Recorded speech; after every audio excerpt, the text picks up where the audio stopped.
Way back in the mists of time, in a Britain now lost to legend, we used to have these things called pubs. People would gather in these hallowed cultural melting pots where they would eat, drink and be merry. People would tell jokes, which was known as bants, watch sport, laugh, hug and fall in love. I know, call the COVID cops. But on March 20th last year, Boris Johnson called time on all of that. We are collectively telling cafes, pubs, bars and restaurants to close. It was just for 3 weeks they lied to save the NHS. Hope and glory returned on July the 4th when our boozers finally threw open their doors. It was happy days in August when Rishi Sunak's Eat Out to Help Out scheme gave the hospitality trade a much needed boost, serving up 100 million half-price meals. But instead of pushing on to normality, the government gave in to the doom mongers. So on September the 14th, we got the rule of 6, plus track and trace. On September the 22nd came the 10 p.m. curfew. Publicans warned the streets would be packed with closing time revellers. They were right. On November the 5th, Lockdown 2 shut the pubs again. They reopened on December the 2nd, but only with a substantial meal, as if this Scotch egg could ward off COVID. Then, depending on where you lived, you either got tiers or beers with regional reopening based on arbitrary R rates. On December the 16th, just in time for the Christmas publicans' dream would save them, the government closed most of the country's boozers. Finally, on January the 4th, they shut every pub in the land. Now our pubs lie empty, desolate time capsules from a forgotten era. So was it all worth it? Look at this graph of COVID deaths versus government interventions targeting pubs. While the doommongers screamed going to the pub would be the death of us, it turns out the opposite was true. There was no second spike. In fact, the COVID curve was flatter than the atmosphere at a Matt Hancock karaoke party. Earlier, I spoke with Hugh Osmond, founder of the Punch Taverns Group. Last summer, everything was open, people were out and about. There was no sign of the infections rising during last summer. There were no signs. Even July the 4th, everything reopened. There was no spike, there was no increase. It was persistently low right up and through till September. So we know this is seasonal. Yet nearly 1 year on, we are nowhere near back to normal. And that's completely devastated the pub trade. As Emma McClarkin, the chief executive of the British Beer and Pubs Association, explained to me. It's been devastating for the sector. And just to quantify that for you, to put it in some kind of scale and perspective, that's 87 million pints that we've had to waste. That would have been worth 330 million. Our beer sales are down 56% in the on-trade. It is really getting extremely difficult to see how we're going to find a way out of this with the 7.8 billion loss that we've had to the economy. Now the pubs industry is facing extinction. So thank God that this week the Countryside Alliance launched its Unlock In campaign. Here's Sarah Lee telling us why. We all know pubs are so much more than to a community than a place to buy a pint. So it's alarming to us that when we questioned 66% of landlords, they told us they could not survive past the summer if they're forced to remain shut. Yeah, you heard that right. 2/3 of country pubs won't survive unless we open this right side of Easter. Go to the Countryside Alliance website right now. In seconds, you can type in your postcode and they will email your MP for you. Because, believe it or not, there are still MPs who actually care about pubs. Here's Greg Smith, MP for Buckingham. For rural communities, pubs are enormously important.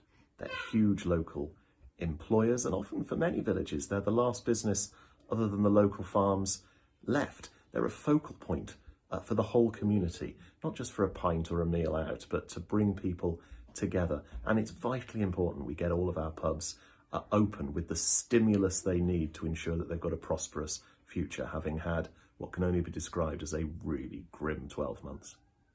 Greg gets it, but it appears that ministerial top brass don't, because this week talks between the government and pub CEOs completely broke down. In on those talks was Patrick Dardis, CEO of Young's Brewery, and he spoke to Unlocked earlier. And in fact, we have presented evidence through the BBPA and the UK Hospitality, as has every other CEO of the big or medium-sized or small-sized pub companies. Our example was very clear. 2.7 million people visited our pubs. 16 people reported COVID, of which 9 were customers and 6 were members of staff. That's equal to 0.0001% of pub goers. Astonishingly, Hugh Osmond exclusively revealed to Unlock that during those negotiations, the hospitality industry spelled out that pubs were completely safe, but the truth was completely ignored. So by Sage's own measure, all those hospitality places that have this level of ventilation are safe, and far safer than most hospitals, schools, care homes, which haven't actually had new ventilation systems since those measures came in. And that is an incredible thing. Genuinely, hospitality venues, because of the ventilation and guidelines that existed, are safer than being in your home, being at school, being in a hospital, or being in a care home. That is one of the reasons why hospitality venues are safe. What? Pubs are safer than being at home? Hospitality is safer than hospitals? We may as well just all move into the boozers. Put me on a drip now. So if COVID death rates and Sage's own evidence is being ignored, and we know that hammering pubs isn't about science, what is it about? So Patrick, tell us about the letter you wrote to the Prime Minister. Well, it was born out of frustration. It was an arrangement between myself and a large number of the CEOs who just felt that we weren't being listened to. We felt that they were paying lip service, and it was done on the basis of political games rather than actually a real true consultation. And we felt that we needed to get the message out there. We believe that actually the combination of the government and probably health lobby have got a very Victorian perception of what pubs look like. I mean, they very rarely go in there. The only time you will ever see them go in there is during election time. We're concerned that there's a hidden agenda here that actually, that Victoria perception about what a pub is, and everybody goes into a pub to get drunk.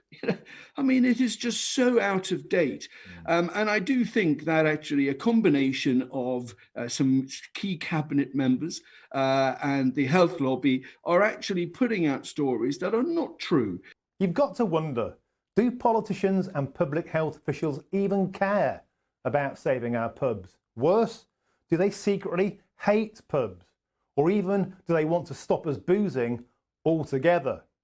Except that's not working. Look here, alcohol duty was up by 25% in January this year compared to 2020. Not such a dry January now, is it? Conclusion, lockdown is driving Brits to drink, and I'm one of them. What's utterly tragic about this is that they even kept the pubs open during the Blitz. Ironic, isn't it, that where the Luftwaffe failed, Boris has succeeded. Now, puritanical killjoy Devi Swidhar, government advisor and Channel 4 News royalty, is urging the World Health Organization to make alcohol its next target, and even to create a legally binding convention on alcohol control globally. Why listen to this hysterical zealot?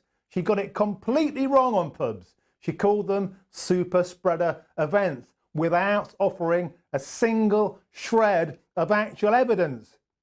I am sick of these public health crackpots using COVID as a cover to push their joyless fantasies upon the rest of us. Get your grubby mitts off our pints. Our pubs don't belong to you. They belong to us. And if you're too scared to go to the pubs, don't bother. Because you're bored anyway, love. You're a complete buzzkill. Let's ignore the cranks. It's time to unlock the pubs now. You can open absolutely 100% starting tomorrow, and you will not have a problem. So get the thing open. There will be no big surge in the spring and summer. Unless we do something right now, there'll be no pubs to go back to.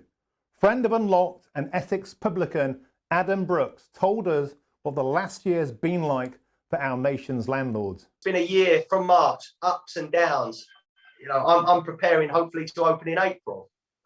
Many think it's going to be May or June, but we've still got headlines in the media saying July. You know, it seems like some parts of the media are desperate for pubs not to open. And as a publican and as someone whose livelihood it is, I'm a lot more lucky than most. You know, I've rode this out. Yes, I've had help with bounce back loans and support. But there's many publicans that gave up in November. They lost everything. There's many publicans now who I speak to, and I'm talking about a lot, they're getting to the last few grand of their bounce backs. If we don't open in April or May, you know, it's a bloodbath out there, really. This isn't just about drinking, it's about living. It's about saving millions of jobs and Britain's sanity. Frothing tankards, clinking glasses, pork pies, ploughman's lunches, karaoke, pub quizzes, 2 pints of lager and a packet of crisps, please, because this is what it means to be British. Unlock the pubs now. Cheers.